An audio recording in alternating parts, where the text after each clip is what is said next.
Beneil Dariush, a title contender not that long ago, slated to fight Arman Tsarukyan, a lightweight contest right here with a lot of implications, a lot of things at stake. Everything to win if you're an Arman Tsarukyan and everything to lose if you're a Beneil Dariush. I guess it's just the story of how this thing plays out. But we got a lot of fights to talk about here at UFC Austin. Folks, what's going on? My name is Derick G. Welcome back to another episode of the Bloody Water Podcast. And joining me, as always, the Santa Fe bomber, the New Mexico native himself, AJ. We have a short notice replacement. Jalen Turner said, hey, I'm ready to step in. Actually, he was kind of chosen. We'll talk about that in a moment. But Bobby Green said, I want to see somebody be gangster like me. Step in short notice. Let's get it. How do you feel about Jalen Turner, notoriously known for not really being the guy that takes short notice fights because of how big he is, stepping up, making a weight 155 against the king, Bobby Green? What you think, bro? What can you say, folks? When somebody wants to test Jalen Turner's gangster, he steps right up to the plate, and that's why I'm very excited to see it against King Bobby Green. We're going to have a very fun fight night down here in Austin, Texas, folks. That's right. And I mean, what do you know, Austin? Let's touch on that real quick. AJ showing a little hometown love. Now, listen, not the hometown, but it's where we're currently located. UFC Austin happened, I think, earlier this year, if I'm not mistaken. What are the vibes in? Just give us a quick feeling energy check in good old Austin, Texas. Good old Austin, Texas, folks. People are actually pretty excited. Not everything's sold out yet, so you know your boy's going to be going to the show this weekend, man. If you're out there, if you're down here in Austin, Texas, make sure you stop by the Moody Center, say what's up. It's going to be a very, very fun weekend of fights. There we go. But folks, we're here to talk about this card and break it all down. So as you can see on the screen on the graphic, you got Dan Hooker versus Bobby Green. They never updated it. Jalen Turner, that's the replacement. If you look even further down below, that's the scoreboard. And we got some quick implications. And the reality is here, AJ, we got like 3 cards left. It's a slim margin of victory for you at the time being. I am not throwing in the towel, brother, but we out here to get the best picks, the best props, and the best accuracy ratings on the year. Let's get some money going. Let's talk about these with the TLDR. And folks, as you can see, if you're a regular for this program, you got about 3 solid seconds before we pull it down. So take advantage, take your screenshots. I got a lot of similar picks here today, a lot of similar Bloody Water Podcast consensus picks, AJ, but we have one contending pick, and I think it's a little interesting. Listen, this is an interesting matchup between a man who was undefeated, wrecking machine Sean Brady. He lost to Bilal Muhammad, and now he gets Kelvin Gastelum, brother. So listen, I'm going to rock with the OG Kelvin Gastelum, giving Izzy Wars and all that back in the day, but you rocking with the Philly boy. What are your thoughts on that? Philly's been on a hype lately, Derek, and especially coming off the loss Sean Brady just had. I think he's looking hungry and ready to eat. It's going to be a close one because Kelvin Gastelum is a dog as well. That's right, and it could be a coin toss. We're going to talk about odds, and we'll talk about all of the good stuff in one moment, but if there's a place that we need to get back on track on, it's going to be these props right here, baby. So listen, folks, I'm on a three card win streak, I guess if that's what you want to call it, but I like Beneil Soriano, plus 130 TKO. Give me the plus money always. But AJ, you got a good one. You think the same matchup we were just talking about, Sean Brady, Kelvin Gastelum, to go the distance, plus 100. Now, given that it's plus 100, I like these odds right here. I think that this could actually come to fruition. What do you like about that, though? I like this one, Derek, because both fighters have a lot to prove and have been going the distance for quite a while, man, and have the style to fight each other in an absolute war. And even with us choosing the different sides, it makes going the distance seem a lot more plausible. I really like this prop. Yep. I was just going to say, Sean Brady hasn't really been a knockout artist in the UFC. Kelvin Gastelum has seen his fair share of decisions. So I think that's a solid pick. Now, we're going for 4 straight here, folks. And I'm going to rock with Beneil Soriano. I like the TKO because, one, Dustin Stoltzfus, he's been finished in, like 3 of his 4 UFC losses. Beneil Soriano, we know the reality is it's going to be a very ugly decision or you're knocking him out early. Let's go with the KO, baby. But with that being said, those are your prop locks. That's the money line locks and all that good stuff. Now let's actually break down some fights. Here's to another main card breakdown, courtesy of your hosts, Derick G and AJ. All right, AJ, we got 5 fights that we're going to be talking about. Folks, quick disclaimer, they did add Clay Guida versus Joaquim Silva at the last moment, like recording day. We're not going to count it, but the ones that are official, we're going to break them down. Let's talk about these fights, AJ. Let's jump into a main card breakdown, baby.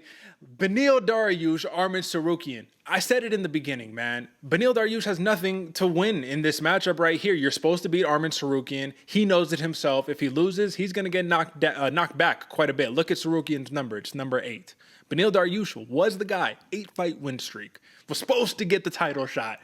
Never got it. Charles Oliveira, you know the story. So let's talk about this matchup right here, man. What do you like about Arman Tsarukyan, who in every aspect, not every aspect, in a lot of aspects is a very similar prototype to a Beneil Dariush? Striking could probably be a little improved, not quite as fundamental in the jiu-jitsu aspect, but a high-pace, high-cardio wrestling machine who will do what it takes to get you down and control you there. That's the name of the game. What do you think about that? With confidence too, Derick, and a lot of push behind him. You know, he has the momentum of Arman Tsarukyan, or Tsarukyan has the momentum going forward in this fight, and seems like what a lot of buildup is, man. It seems like it's that kind of time for Tsarukyan to really step up, and I think that's why you're saying, man, Tsarukyan has a lot to win. Beneil Dariush doesn't really have anything here for him. The only thing he has is to lose, and even if he wins the fight, yeah, you're supposed to beat Tsarukyan. I want to push back a little bit though, Derick, because especially for a guy like Dariush, who has been going through the struggles, who's been going through the trenches, about to get his shot, and then it gets snatched from you by the previous champ, and being overlooked by a lot of the UFC brass. I feel like Beneil Dariush has a lot to win here by solidifying himself that he is the dog. He is the guy that is deserving and has been deserving for a while.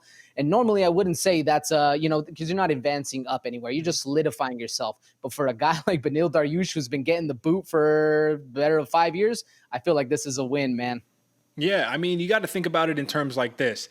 This is almost the debate of, do you want to be Conor McGregor, or do you want to have or I guess that's not the best example. Do you want to be like a Sean O'Malley, all about the money, I kind of pick my fights, that style? Or do you want to be the guy that I fought everybody, I'm a legend, the fans adore me, not because I'm popular, but because of how I've impacted the sport? The legacy don't pay your bills. The legacy, you come back and you're like, yo, can you lend me $10, brother? I'm hurting. The dude with the money, the dude with all of the acclaim, the guy with the championship belts, that's a little bit of a different story. So I agree. Benny is fighting for that legendary status of being that dog. He said it too. He was all like, normally it's one more for a title shot. For me, it might be 2 just because I'm Beneil Dariush. That's how they see me. But with that dog attitude, how do you like the approach of him fighting an Arman Tsarukyan? I don't think he's overlooking him. I think that he's taking him just as serious as he did Mateusz Gamrot and also Charles Oliveira. But he took Oliveira seriously and got knocked out in the first round. So we need to talk about how this matchup actually plays out. Let's first address that money line. Plus 230 underdog, Beneil Dariush. We just gave all that context. Title contender, 8-fight win streak prior to the knockout. Basically Tony Ferguson-esque, right? We're not anticipating a Tony Ferguson drop-off right here. We're probably anticipating a high-level dude who we can cash in on at plus money, correct? Absolutely, Derick, and that plays into exactly what we were talking about. Beneil Dariush has been being looked over consistently over his career. He knows it. We know it. Now, fans, you know it as well, because, man, this guy, he does everything right, but just seems to be in the wrong place at the wrong time and ends up getting the shaft. But I think this plays into this a lot, especially with the hype Tsarukyan is coming in on. He's going to be confident. He's going to be feeling boisterous. And if Beneil Dariush is proven who he has been in the past and shows up like that, we're going to end up with an absolute dogfight scrap. This is going to be so much fun. I'm really interested about the grappling exchanges, man. You're Tsarukyan. You want to take your opponent down. Do you want to take down Beneil Dariush given the scrambles? He is so talented, man. And this is not just the ride Dariush train. This is, look at his fight against Mateusz Gamrot. And then look at Gamrot's fight against Tsarukyan. If you're fighting a dude who is able to scramble, take you into deep waters 5 rounds, we know 2 things are for sure. Benny, 5 rounds, no problem. Tsarukyan, questionable cardio over 5 rounds. So the deeper this gets, you have to imagine the person who has been shooting takedowns, who hasn't been able to solidify and control, is going to be really tired. Who does this favor over the course of 5 rounds? Beneil Dariush, or do you think Tsarukyan, being the younger fighter, would be able to pull something out the tank? I mean, off the top of my head, Derek, and Beneil Dariush, we've seen him proven. We've seen him stay in there. We've seen him be hurt and still have that change of mentality to be able to come back and win the fights in those long distance fights. And that's why my mind instantly goes to Dariush. But Tsarukyan, that question you're having about his gas tank, him and his whole camp know it as well. So I guarantee he's been working on it. He knows his shot is coming. I wouldn't be surprised to see him looking better in that fourth round, but I do still think it goes towards Dariush. Yeah, man. And this is why it's tough, because I think the safe money, the safe pick, I do think it is Arman Tsarukyan, the safety net right there. But I think the money maker, I think the let's actually cash in, invest, and really make some money here on an opportunity where people aren't seeing the discrepancy, it's on Beneil Dariush all day. Time tested, extra battle tested. Like I said, jiu-jitsu advantage right there. But the most scary part is that if Tsarukyan can't take him down, I do not like Tsarukyan striking versus Dariush. I think Dariush has too much pop. And if he cracks him, Joaquin Silva hurt Arman Tsarukyan. What do you think Beneil Dariush is going to do to him? Deadly, Derek. Maybe not deadly. Obviously, it's a little hyperbole, but absolute damage. That was a question I was going to ask to you, Derek. What does Tsarukyan do if Beneil Dariush is able to stop the takedowns, or even better and even more entertaining in my eyes, if Tsarukyan gets a takedown, but then he finds himself in a scramble? Beneil Dariush is working things, getting to those positions where Tsarukyan has never felt himself before. Man, that's what excites me in this fight. I don't think we're going to see a stand-up, because if it does end up standing up, I think Benny runs away with the fight. We could always see what happens. But in that scramble, in that weird part, how do you think Tsarukyan fares? I think Tsarukyan fares very well, especially early on, man. I think early on you might see Benny struggle a little bit, and you might be like, oh my God, why didn't I pick Tsarukyan? But if this fight goes out the way that I think it is, I don't think it ends early per se. And if we start hitting round 3, round 4, round 5, what was the Gamrot fight? It was Tsarukyan leading the dance and Gamrot taking over. I think it's going to be a very similar nature right there. So again, I think of all the plays you can have, just hammer the money line on Beneil Dariush right here. I think that one's pretty simple. I'm seeing a lot of people trying to cash in on fight not to go the distance. That's listed, or priced, excuse me, at minus 160 right now. Do you like that price for not going the distance in this one? I don't like that price, Derek. I mean, I can see why it's minus money. There's so many different ways in which both of these fighters can finish the fight, but with the way Beneil Dariush fights and the heart that Tsarukyan has and the pressure he has, I can see this fight almost being a stalemate, especially when fire meets fire and both people have that same kind of odds. Yeah, Beneil Dariush has ones he's better at. Tsarukyan has the pressure and can get it done early. I really like the decision. I mean, obviously, like Derek said, hammer that plus 230 all day long, but I think this might go the distance, Derek. Yeah. I mean, it could. It totally could. Now, like I said, cardio is going to definitely come into play right here. Tsarukyan's probably been working really hard since that last loss. But I think that this is the proving grounds. AJ, this is the part that we don't like about this sport. It's that our favorites, the OGs, they fight the new breed, the new generation, and somebody got to go. I mean, that's the nature of the beast. This is survival of the fittest. And if there's somebody who's fit and who's ready to go, it's both of these guys, man. So tough play.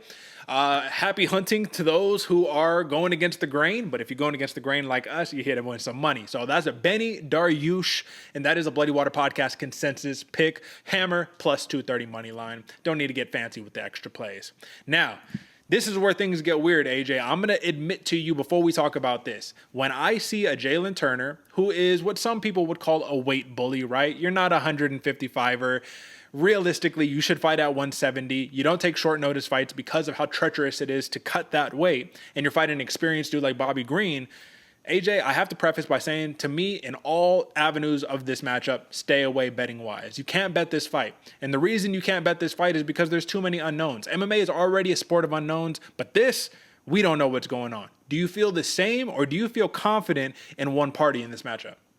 I don't, Derek. I don't. This what's crazy about this card is when in my mind there was a lot of fights that I'm just so unsure of. Even in the prop bets, this is a very interesting card, and in fact, this is a very interesting fight because of the way Jamey-Lyn Turner's gonna get down to weight. Will he in his previous fights? I mean, he's been shown to be a little wear the damage not as well. There's a better phrasing out there, but that's what he looks like, man. He gets hit and he wears it not well. He looks like he's reacting to it. And if Bobby Green's going to have that shit talk and the pressure, he's going to be walking you down, beating you up. And Jamey-Lyn Turner with a very rough weight cut in a very short notice time doesn't already wear the damage well. It's going to be a bad optic for the judges. my question though, is Bobby Green able to have that classic performance? Is he able to get inside the range to actually do the damage, or does Jamey-Lyn Turner just spam front kicks all day long because he knows he's hurting from that weight cut?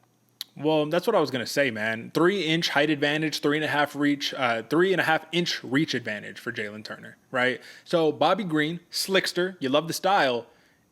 Is that the right style to fight a taller, longer opponent? Not quite. Hands down isn't what you want against the guy that could hit you where you can't hit him back, which is the Bobby Green special, right? So I do think that Bobby Green, though, is going to take advantage of one thing that you just noted, man. If you're Bobby Green and you saw Jamey-Lyn Turner's interview and you're like, man, first let's talk about that. Like, he looked rough, bro. Did you catch the interview? I did, bro. He looked rough. So quiet, the dude in the back, I ain't eating forever. I ain't got no energy. I'm just here to fight. Kind of allegations of I was more or less forced to take the fight. This is what he said. He said, listen, I felt like I didn't have a choice to take this fight. People took that line, they ran with it and said he was forced. The company is forcing him. They're going to cut him if he doesn't go. Nobody knows that, man. That's the reality of this. Nobody knows that. But one thing that they do know, AJ, is that Jamey-Lyn Turner is in a position right now where if a Bobby Green is taking the front kicks to the body and hammering the body shots and beating up the breadbasket because he's a headhunter, but I mean, the body, you know what I mean? That don't move as much as the head. I think that he can have another one of those, oh my God, Bobby Green just did it moments. Like, I think that he can do it, AJ. This is like real. Do you think this is real? Absolutely. And what scares me about this fight, Derek, Bobby Green only needs one moment, literally one moment where the tide turns just a second and he's all over you. He is on that ass, just going full speed. It's crazy to see what Bobby Green can do with just a split second. A lot of times fighters, they have to see the moment incur and, see things kind of get repeated in tendencies. Bobby Green acts, bro. Bobby Green takes advantage of what he sees and gets the fight going. That's what scares me about this, especially because he does hit you with power. He doesn't look like he's throwing big bombs, but those 1, 2, 3, and then the fourth one comes over the top. That's the one that hurts you. And like you said, Bobby Green's getting very technical, throwing stuff to the body, throwing stuff to the head. He's good. I don't know, man. Like you said, Derek, stay away from this one because there's so many unknowns that it's hard to get a cognitive thought out about it. Now, but the reality is, right, like we're in a position where we can't really stay away. We kind of just got to go roll with the pick and say, all right, what's it going to be? So in our situation right here, like both of us are favoring Jamey-Lyn Turner in this matchup. We need to discuss why we're favoring Jamey-Lyn Turner. Now, I feel like if this Bobby Green didn't have that spectacular performance against Grant Dawson, like maybe we wouldn't be having this conversation as much. So recency bias. But Jamey-Lyn Turner, he's taller, he's longer, has more tools in his toolbox.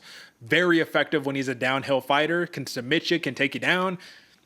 I mean, he has all of the weapons it takes to beat a Bobby Green with that slickster style, given that Bobby Green can switch stances, backwards, forwards, doesn't really matter. But do you think that Bobby Green performs better in one avenue? Like if he's dictating the pace, do you think he performs better versus when he's on the back foot and just countering your shots? That's an interesting question, Derek, because off the top of my head, I thought, when Bobby Green is that downhill pressure, when he's talking shit, he's in your face, hands down, but also still throwing punches, looking good, moving good. I think instantly that's his better option. But also at the same time, we've seen Bobby Green shell up, move around, and then actually hurt you and do some damage and then be able to control the fight that way. I'm still going with the downhill pressure, but I'm actually curious to see what you think. How does he fare if Jamey-Lyn Turner is the one fighting on that downhill pressure? Well, that's what we learned, right? We learned in the last fight, right, with Jamey-Lyn Turner, is that if he's on his back foot for too long, things start getting real sketchy for him. He is a monster when he can dictate the pace, and oftentimes he can dictate the pace because he's the longer, taller, bigger fighter. He's going to have that big advantage against Bobby Green, man. I just think that this is another one where it's very tough. So let's just talk about the money making here. Plus 465 TKO for Bobby Green. Do you like that? Woo! I like to throw like a quick $10 on. So a quick $10, I mean, that's something right there. If you like the play, that means that Bobby Green is going to be able to finish what we assume is a compromised Jamey-Lyn Turner. But if we're looking at the record, Bobby Green, 11 knockouts, 9 submissions. Like we're talking about him like he can't submit somebody. He just had a couple nice submission victories. But the reality is, as of recent history, this dude's been in the company forever. It's decisions. That's the name of the game.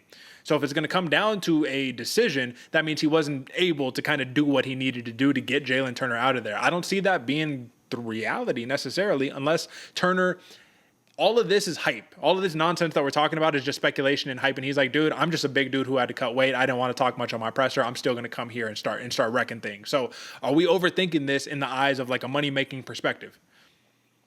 In the eyes of a money-making perspective, Derek, I don't think so, because that's still cut, that weight cut, that not wanting to do press, the not having enough energy to get out a good quality interview is goes down a lot, especially because when you're having to cut that weight, you can only cut so much off before it starts to come from the liver, before it starts to come from your organs, those muscle tissues, everything's getting depleted.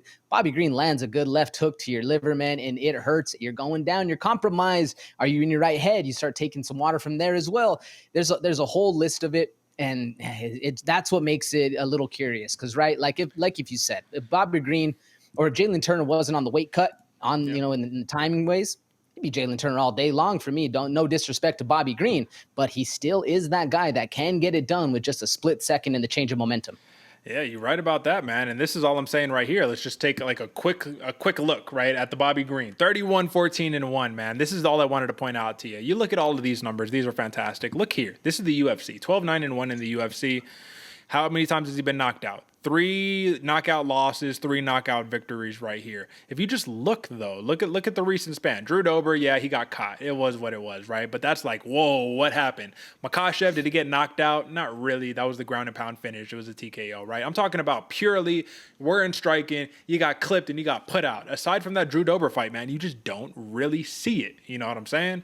So you look through Bobby Green, a lot of losses, a lot of red right here. But that's what's crazy, man, is look, he's a ranked fighter, bro. All it took is 2 wins. 2 wins. My man got ranked.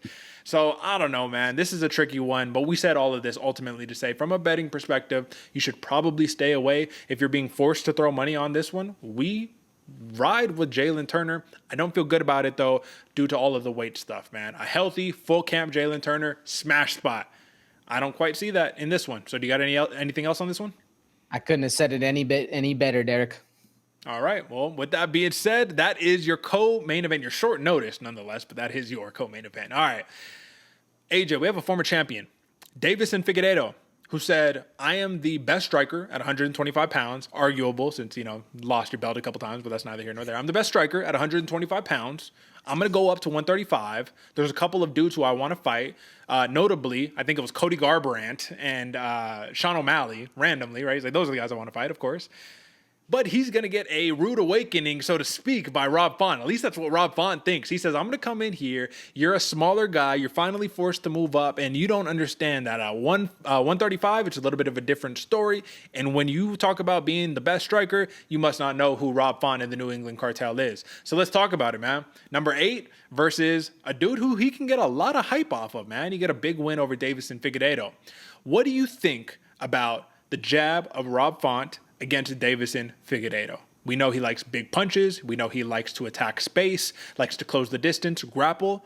But if there's one thing that I don't think he fared well with in the Moreno quadrilogy, it was a jab, AJ, believe it or not. So if Rob Font's jab is crispy, you think it's going to do some damage in this one?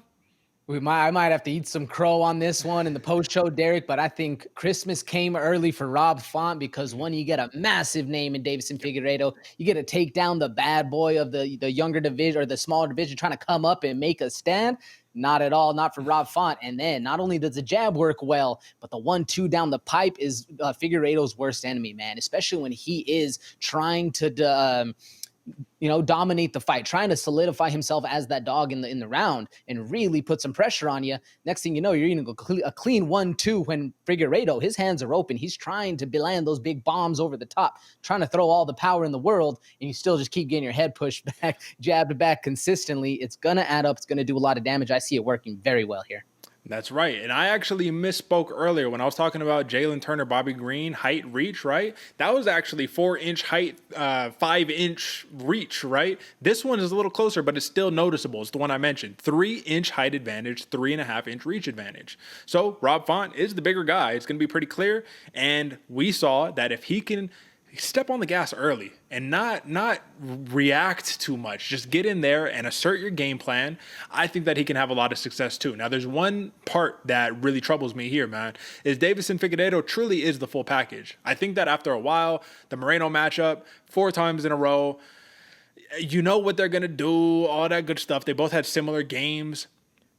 Rob Font can grapple, But Davis and Figueiredo can grapple, AJ. So you're replenished. You're not cutting as much weight. You probably got a little more in the gas tank once you start pushing it. Do you expect to see a grappling heavy approach from Davis and Figueiredo instead of the pure sit down, walk you down, feet planted, and just chuck bombs? Like, what do you think?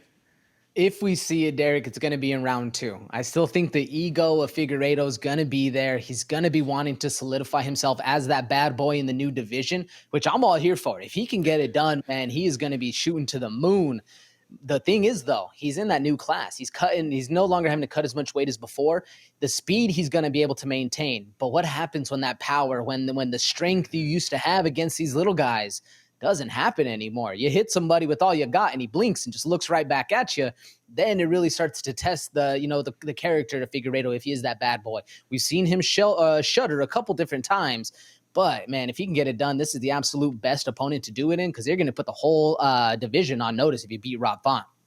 Can Davis and Figueiredo afford to move backwards in this matchup and still win? No. Even if he wins the fight, but he goes backwards the entire time and doesn't really do enough damage. One, I don't think he'll win the fight, but we've seen crazier things happen with judges. But also just the allure that he has in that, that God of War kind of style. I don't think it's going to work for him.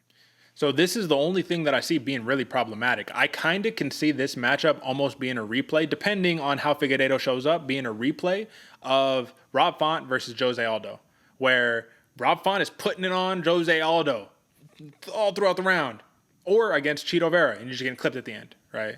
Clipped at the end. Clipped, dropped, still back up, right?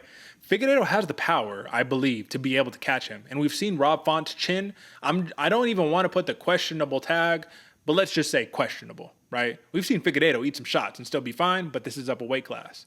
So with that being a point of emphasis right there, Figueiredo, we already know he doesn't throw a lot, man. His significant strikes per fight, per 15 minutes right now, I think we're looking at, hold on, let me pull up the number. It is 3 significant strikes versus almost 6 for Rob Font. So Rob Font almost doubles that. So I imagine if we don't see a finish and we don't see a ton of grappling, Rob Font should be able to get this done on points, correct? Correct, unless Figueiredo is able to steal the rounds by those big moments, man, especially in the recency of how the MMA judging has been going. When moments happen, you get the oohs and the ahs of the crowd. It kind of sways the judges. It really shouldn't, but we've seen it happen a couple different times where big things go down and the fight ends up changing, a round stolen, who knows where it's actually coming from, which judge is doing it. And I think that right there, besides the power, besides Figgy actually controlling the entire fight, but if Figgy can just win those big moments, he might be able to pull this one out. That's right. And I'm trying to pull up right now. Well, I'm not able to do it right now, but I want to see what the over and under on this one is in particular, because I imagine that the over is something that a lot of people probably aren't going to be looking at. But I do kind of want to take a look at that. While you're searching that up real quick, AJ, let me just kind of mention too, man, Davison Figueiredo, like I said, I think he's a little underrated when it comes down to the submission game right there. And I think that is a point that can be exploited if you are Rob Font. Rob Font has been taken down. He has been controlled. Like I said, he has decent grappling, but Figueiredo pulls that guillotine. He jumps it quick and he's able to get you. He's able to pull out massive jiu-jitsu scrambles and just kind of overwhelm you that way. So if the striking is at a loss, you have to force the grappling. Rob Font better be ready to sprawl and brawl, or we might be in a tough spot right there. But that's really my opinion for this matchup. So I really like Rob Font here. AJ said it. It's Christmas for Rob Font. But then again, Davison Figueiredo, he's a big name. He also comes with a lot of pop in his shot. AJ, what do you got? Over 2.5 is the favorite, minus 113. Oh, minus 113. It's a favorite, but it's almost coin toss at that point. Yeah, so, with the under 2.5 at plus 112. Okay. So this is almost coin toss. This is almost even money, folks. So I say take a shot in the dark. You're not going to get incredible value at it, but you're not going to, have to put up a ton of money just to kind of ensure that over. So I say if you're not confident in either party, play the over. But if you're rocking with the BWP boys, you're rocking with Rob Font minus 140. AJ, you got anything else on this one? If you rocking with the BWP boys, you are. And I'm actually taking that. If you're going to take the over, like Derek said, do it. But I'm going to take the decision. Plus 150 for Rob Font. I think he can get it done. I think we're going to see a very nice brawl right here. Right on. Let's see it. All right, moving right on along. This is the controversial fight right here. Not really, man. This is number 9 ranked Sean Brady, who gets to fight number 11th ranked Kelvin Gastelum, man. So you got a real OG, and this is just another one of those OGs versus the new breed, and the new breed kind of got exposed in his last matchup, man. So you got a Sean Brady who's coming off of that loss to Bilal Muhammad, and if you think about the fights that he had before that, that was at that point the largest step up in competition. He had fight the Michael Chiesas, Jake Matthews, Christian Aguilera's, Naradiv's, like dudes who you're like, all right, cool. But you get to Bilal, different level, right? Kevin Gastelum, he's fought everybody, AJ. I mean, look at the last 5. Chris Curtis, Jared Cannonier, Robert Whitaker, Ian Heinich, Jack Hermanson. You fought all of the top guys. Right now, you start getting those last 3. You're like, maybe not the top, but the point is, again, Sean Brady goes from a step up in competition to arguably an even higher step up in competition. Let's assess that before we jump forward. Is Kelvin Gastelum a tougher test in some respects for this matchup than a Bilal Muhammad, or was Bilal the perfect sprawl and brawl machine to get the job done? I think Bilal, especially with the camp he was in, the Nurmagomedov camp at the time, man, he just had everything going for him. It seemed like the momentum was there. I think that instance of that fight is hard to judge because Bilal looked so damn good. But at the same point to you, Derek, Kelvin Gastelum, he can have that kind of performance. He's the only one, at least that comes to my mind right now. Correct me if you can think of another one, who does not care if people are going to weight bully. In fact, he's going to go up another weight class to say, screw it. You guys want to weight bully? I'm here for it anyway. I'll beat y'all up anyway. That's one of the best parts I love about Kelvin Gastelum. You're talking OG, Derek. I want to call him Kelvin D-O-double-O-G Gastelum because this guy is a dog as well, man. And that's one thing I love about Kelvin Gastelum. In full transparency, folks, yeah, this might be on opposite sides of the coin right here, but I think Kelvin Gastelum might have a chance to win this fight. Yeah, man. I mean, you're right. And I don't know if he went up because he's like, y'all want to go weight bully? I'll beat you up too. I just think my man love a good taco. You know what I mean? Them tortas be hitting, bro. So he's like, yo, let me go up a weight class. But that's something that I wanted to point out, man. Here's the big difference. Kelvin Gastelum ain't just a 170 pounder. This is a dude who's making his welterweight debut, I guess if you want to re-debut. First fight at 170 pounds since 2016, bro. You know who he fought in his last fight at welterweight, which was a victory? A dude who you couldn't even believe. The big rig, right? Johnny Hendricks. Come on, bro. Blast from the past. Like, what? Johnny Hendricks? Yeah. All right. Yeah, that's what I'm talking about. Prehistoric Kelvin Gastelum. But that's the point right here, is this dude is so tenured, so credited, so battle-tested that I think that this is going to be a tough one for Sean Brady if he can't hold him down. Now, if he can, that's a different story. So what happens if Sean Brady is able to hold Kelvin Gastelum down? Does he finish him? No, man, as much as I want to say yes, I don't think so, Derek. I don't think Kelvin Gastelum's one of those weird anomalies where you have to throw everything in the kitchen sink at this guy to actually get him out.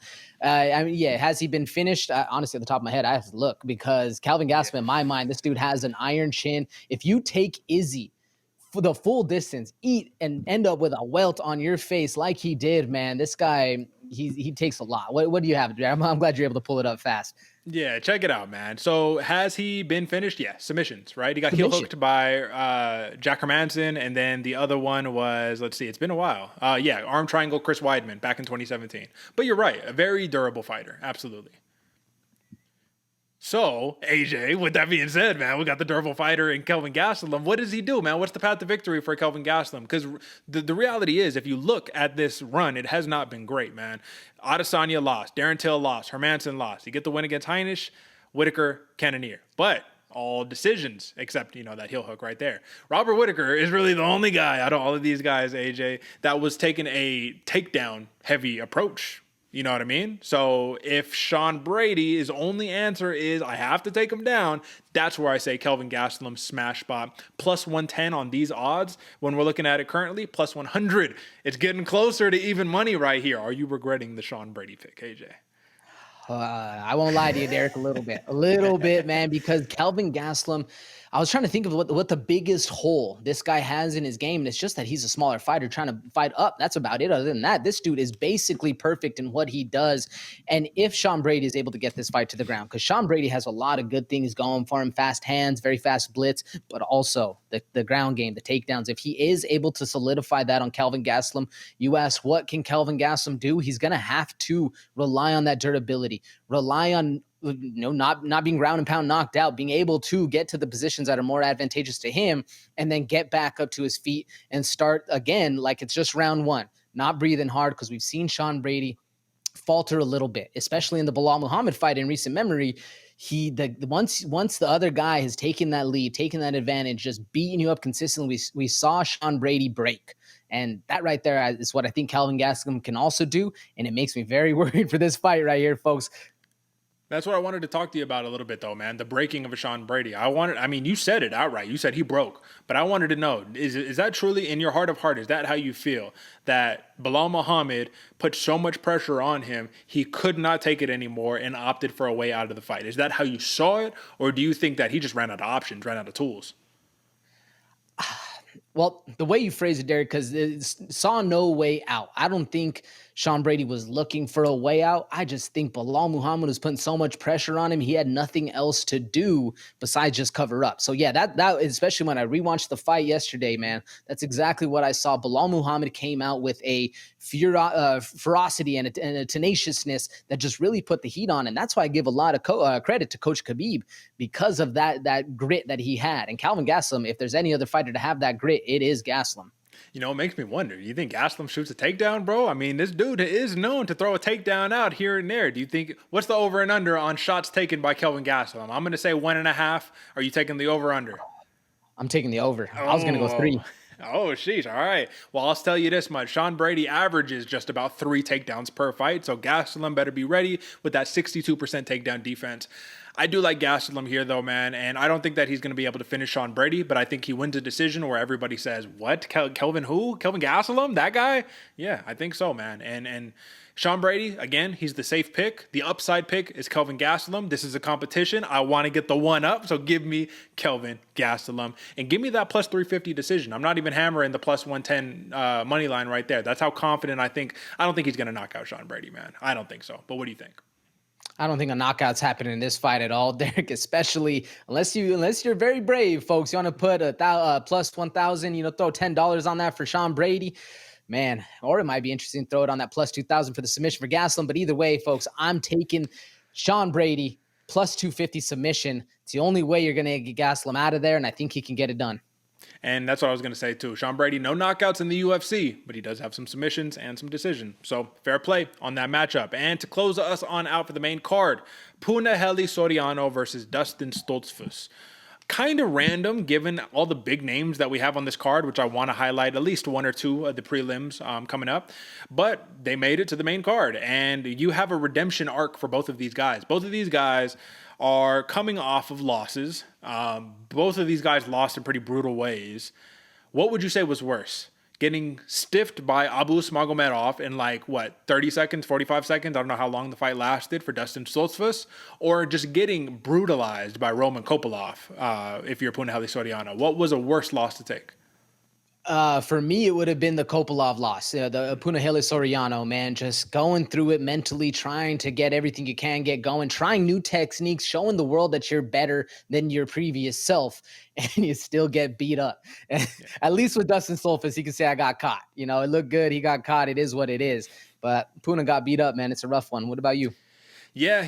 I was going to say the same thing, just because you try out your arsenal of techniques and they don't work. And for a Beneil Soriano, the name of the game is kind of land the big shots in round 1. And if that doesn't work, you got quarter way, halfway of round 2. And if that doesn't work, then, things start getting ugly, and it got real ugly. Is Dustin Stoltzfus the caliber of fighter that can push Puna to those deep, bloody waters? I don't think so, Derek, especially with the way Dustin Stoltzfus has been fighting lately. He is another fighter who also wears the damage poorly, man. And if anybody's going to do some damage to you, it's Soriano. And that's right there what worries me, man, because Stoltzfus needs to avoid the brawl right here. But in his style of fight, he doesn't really exit. You know what I'm saying? He'll go and throw punches and stand there looking at the mirror. He doesn't get out or cut angles or have any solidified defense besides just putting your hands up. And when a guy that's throwing ham hocks down the hallway like Soriano does, you can't just stand there. Yeah. And that's why, I'll just let it out earlier. I said it earlier. That's my prop lock for this one. I think Beneil gets a smash spot, redemption spot, TKO at plus 130.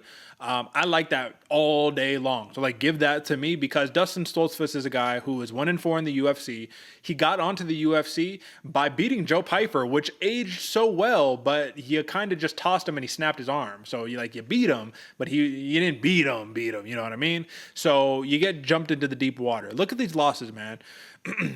Abus Magomedov, Gerald Mearschart, Rodolfo Vieira, Kyle Dawkins. I mean, that's not the easiest run, bro, for a newcomer to the UFC. Now, if you look at Soriano's last 5, tell me, who do you think has a better strength of schedule? It was Roman Kopylov, Dolce, Lungiambula, Nick Maximoff, Brendan Allen, and then Dusko Todorovic. So who had the tougher run coming into the UFC?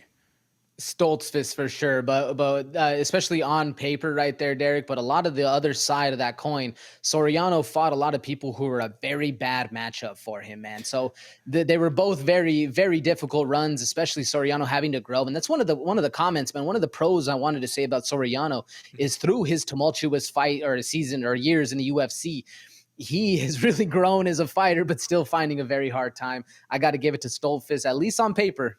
Yeah. And I mean, at least Puna, he's 3-3 in the UFC, man. So you got an even split record. Stoltzfus got some catching up to do. But the biggest takeaway here, man, is just activity. If Stoltzfus does not get this fight to the ground, I think this one is over pretty early. Soriano lands about 4 significant strikes landed per minute, per 15 minutes, which, if you think about it, is kind of crazy given that any one of those shots can put you away, right? Stoltzfus, on the hand, not a big puncher, lands about 3 significant strikes per minute. Like, he's had some success, but I think that it all comes down to clinching you up and then shooting for the legs. But Puna can wrestle too. So it's like, ooh, that, it's like you can do what he can do, and you can also do stuff on top of it, which is why, to me, easy money, Puna. But if this drags into rounds 2, round 3, I'm not a confident man in Puna in those spots until I am proven different from a money perspective, from a betting perspective. So all I got to say on this one is, again, folks, apologies. I'm not sure what the under 1.5 or what the under is. I imagine it's 1.5 if the odds makers know anything about anything.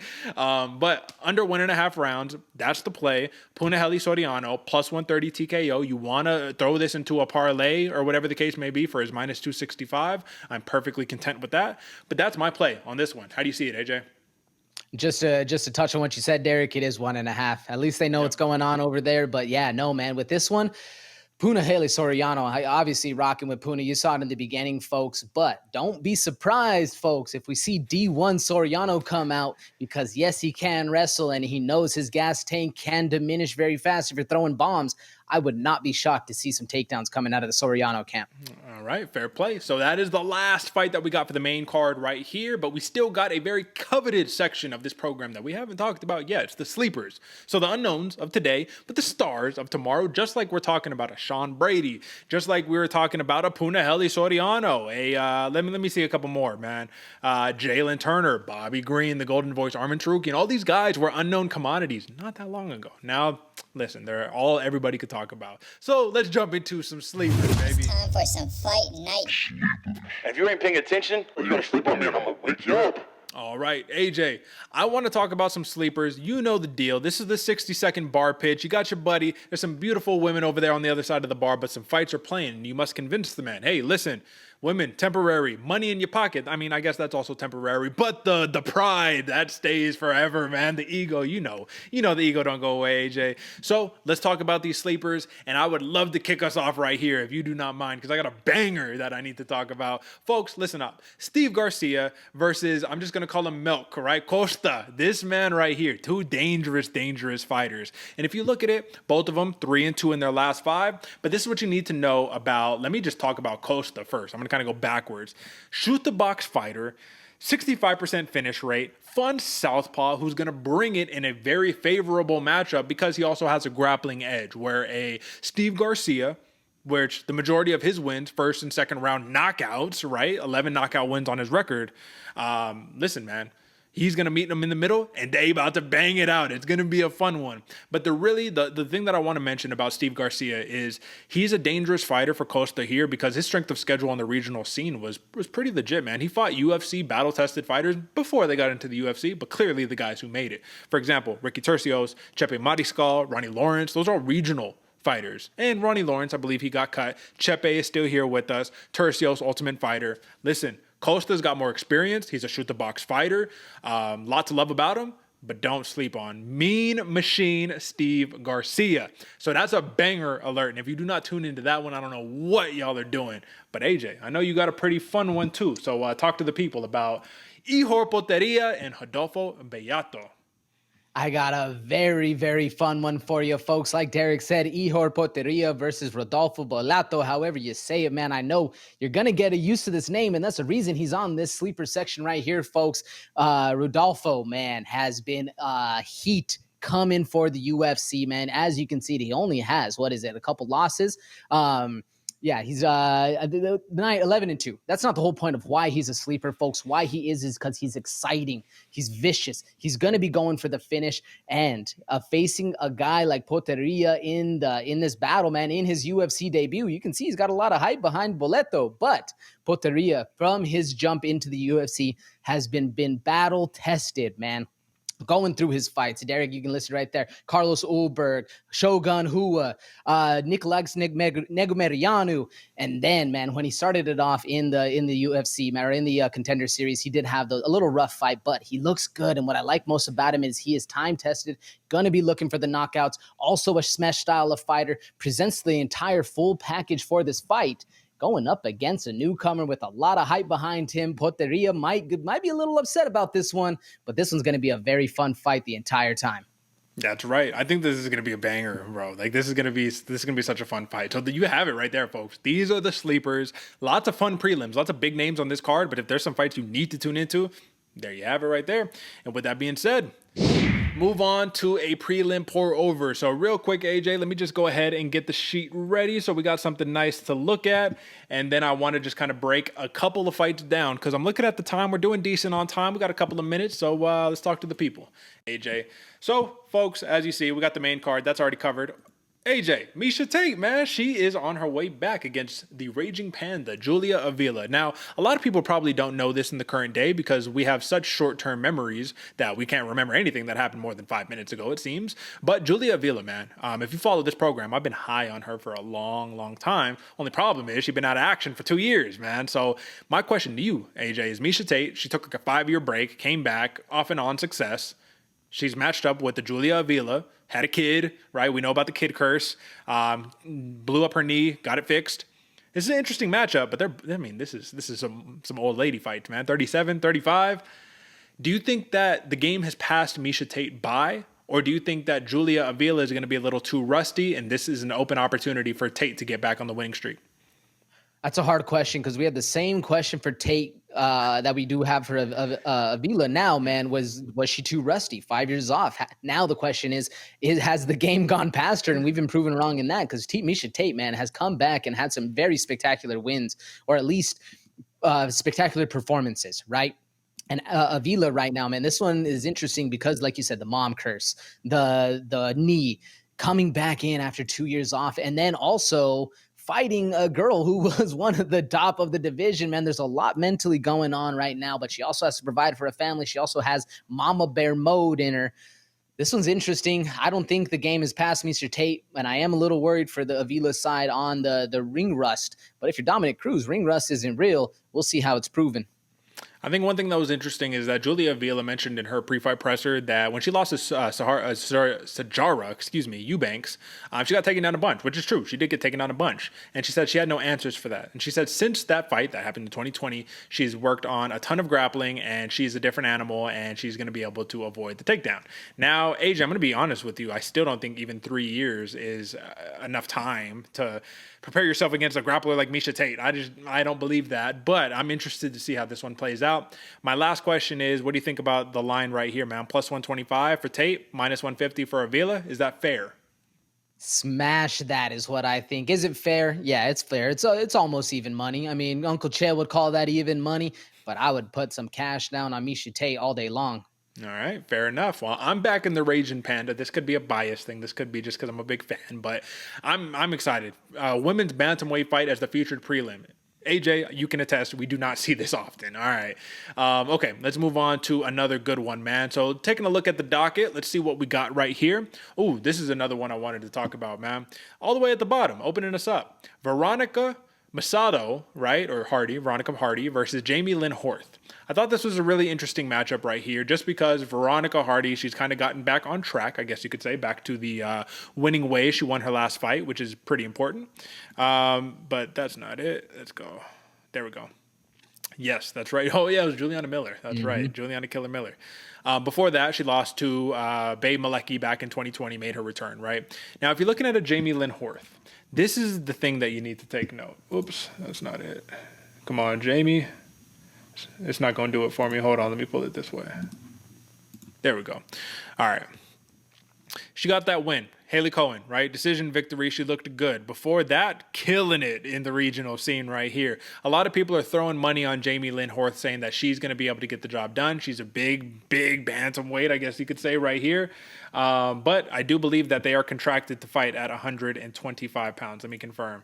Yes, 125-pound fight right here. So what do you like about Veronica Hardy in this matchup right here? What does she bring to the table? Especially, I believe, Dan Hardy in the corner and all that. You know how psychological he breaks down fights and all that good stuff. What do you like about a Veronica Hardy in this one? That's what I was about to say, Derek. Obviously, the game plan is going to be intact. The mentality is going to be there. And if she is as tested, I can imagine she'll be just as big of a dog as Dan Hardy is, man, biting down on that mouthpiece and willing to bleed for what you believe in. I like Veronica Hardy as well, man, for how fast she is, for the way she's able to move around a little bit. I actually almost made this my sleeper. I just think Rodolfo and you are just going to put on an absolute show, but these girls can get it done too as well. Honestly, Derek, I was leaning a little bit more towards Horth whenever I was looking at this. What about these two fighters? Which way are you leaning? Yeah, it's like you want to back Horth. She's the bigger fighter, taller fighter, probably going to have a lot of advantages right here in this one. But you think that Veronica Hardy has come back and proved, and she could sneak these fights out, man. She looks really good. There's really good glimpses, and sometimes there's a little bit to be desired. I think that you got to kind of lean Jamey-Lyn Horth, man, but that number keeps creeping for Veronica Hardy, man. Plus 150. I don't think that we opened up there, man, so I think it's getting closer to even money right here, but I do imagine Jamey-Lyn Horth, will close as the favorite right here. All right, and AJ, last one. The Night Train. He's back. Jared Gooden. I don't know why he's back, but he's back, so shout out. You'd love to see him. He was exciting in his time. And this is a fight that I actually think, man, this is one of the few fights, and it's crazy to say this because of how talented this dude is, Wellington Turman, right? Training under Glover Teixeira and all that good stuff. This is a winnable fight, like a legit winnable fight right here. Do you think he wins this fight, AJ? Ooh, man. As much as I want to see it, Derek, I don't think Gordon can pull this one out. I mean, just the way Turman has been, or you're saying Turman can, yes. Turman, yes. Oh, yes. This is a winnable fight all day long, man. He has seen himself grow consistently, and especially the power Turman presents. And yeah, he made a couple, and especially not on the best kind of guys, but you're going against the Night Train, man. Jared Gooden, it's an interesting fight, because when's the last time we saw Gooden fight, Derek? In the UFC, it wasn't that long ago. This was March, I guess it was only a couple months ago, but yeah.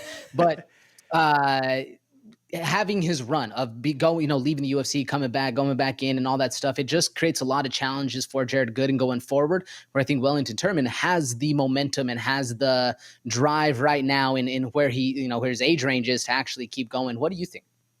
Yeah, I think that Jared Gooden is an exciting walk-forward fighter who will knock your block off if you give him the opportunity, but Wellington Turman has every single tool in the tool belt to be able to finish him quickly. He just has to avoid getting starched. And that's the thing, that it's not always an easy thing to do, but I think this is a very winnable fight and a good one to get him back on track. So with that being said, AJ, I mean, listen, I think we could round out the prelims right there and jump straight into the outro. Folks, it feels good to be back. This is the Bloody Water Podcast, your favorite fighter's favorite fight show, and we're getting close to the end of our head-to-head competition. So just a friendly reminder, I got two of them things behind me, double D, double C, whatever you want to call it. I want to be triple C. We're still fighting for it. But my man AJ, I know he got the big gaming chair behind him and all that good stuff, but you might see some gold in the background here. We still fighting for it. It's undetermined. AJ, listen, man, just check in with the people. How are we feeling? 3 events left, 2 events left? We somewhere right there. It is crunch time, folks. 3 events left, counting this one. So you better start watching the point spread, because if you know Derick, you know he can pull a sneaky move out at the end and come back and grab that belt right out from under my hands. But we're still fighting, folks. We're biting down on the mouthpiece right here. But all that means is that you're going to be putting more money in your pockets more consistently week in and week out, because you've already hit that subscribe button. If you're watching this part of it, I know you have, but what you need to do is go send it to your friends, so that way, man, we can rise everybody's boat, get those tides floating, and start, screaming down that bloody water river that we know we can hit. Folks, if I told you that there was a big pot of money in the middle of a room, and you don't know how you're going to get to that pot of money or how you can get it, but if I told you that if by tuning into a program, it gave you a 60% or greater chance of winning that money, would you do it? I think I would do it. 60% odds sound pretty good. And the good news, AJ, me and you both, over 60% on our picks throughout the entire year. Hundreds and hundreds of picks, 60% plus in terms of accuracy. Let the numbers speak for themselves. Cash our picks. Tune in this weekend and thank us when we're done making you a bunch of money. So that's it for us, folks. Tell a friend to tell a friend. Catch us on the flip side. And until next time, peace.